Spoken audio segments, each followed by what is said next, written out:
Good morning student. आज का हमारा टॉपिक है मृदा का निम्नीकरण और संरक्षण के उपाय। भारत में जलोढ़, काली, लाल, लेटेराइट, मरुस्थलीय और पर्वतीय प्रकार की मृदाएं पाई जाती है। विभिन्न प्रकार की मृदाओं को जब हम देखेंगे, उनका निरीक्षण करेंगे तो ये पाएंगे कि उनका रूप, रंग, गुण अलग अलग होता है। मृदा का अपरदन हो रहा है,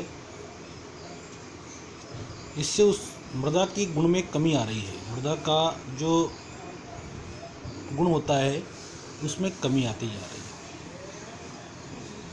और इसीलिए इसे मृदा का निम्नीकरण कहते हैं। इसके लिए दो प्रमुख खतरे हैं, एक तो मानवीय कारण और एक प्राकृतिक कारण।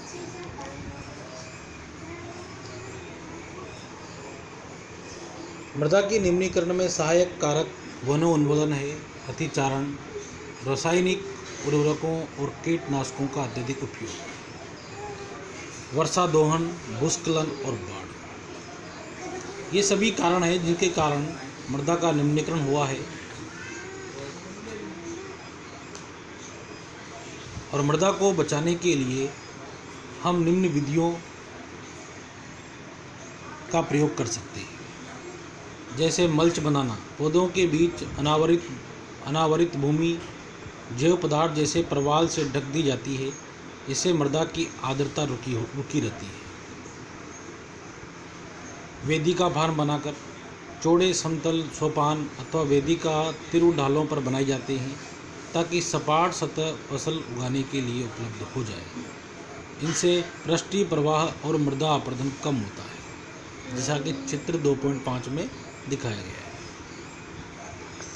नेक्स्ट है समोच्च रेखीय जुताई, जैसा कि चित्र 2.6 में दिखाया गया है।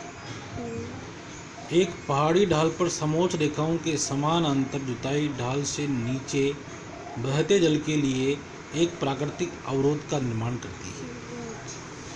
रक्षक मेखलाएं बनाकर तटीय प्रदेशों और शुष्क प्रदेशों में पवन गति को रोकने के लिए वृक्षों को कतारों में लगाया जाए ताकि मृदा आवरण को बचाया जा सके। समोच्च रेखीय रोधिकाएं, समोच्च रेखाओं पर रोधिकाएं बनाने के लिए पत्थरों, घास, मृदा का उपयोग किया जाता है। रोधिकाओं के सामने जल एकत्र करने के लिए इकाइयाँ बनाई जाती है।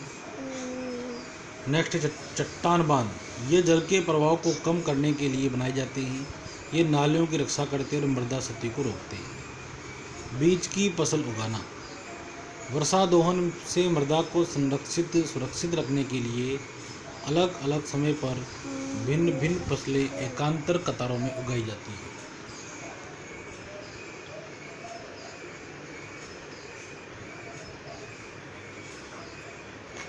नेक्स्ट टॉपिक है जल। जल एक महत्वपूर्ण नवीकरणीय प्राकृतिक संसाधन है। भूपृष्ठ का 3/4 भाग जल से ढका है, इसीलिए इसे जल ग्रह कहना उपयुक्त है।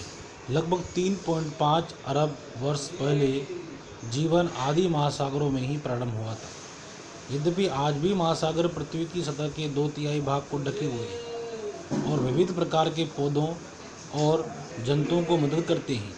महासागरों का जल लवणीय है और मानवीय उपभोग के लिए उपयुक्त नहीं है।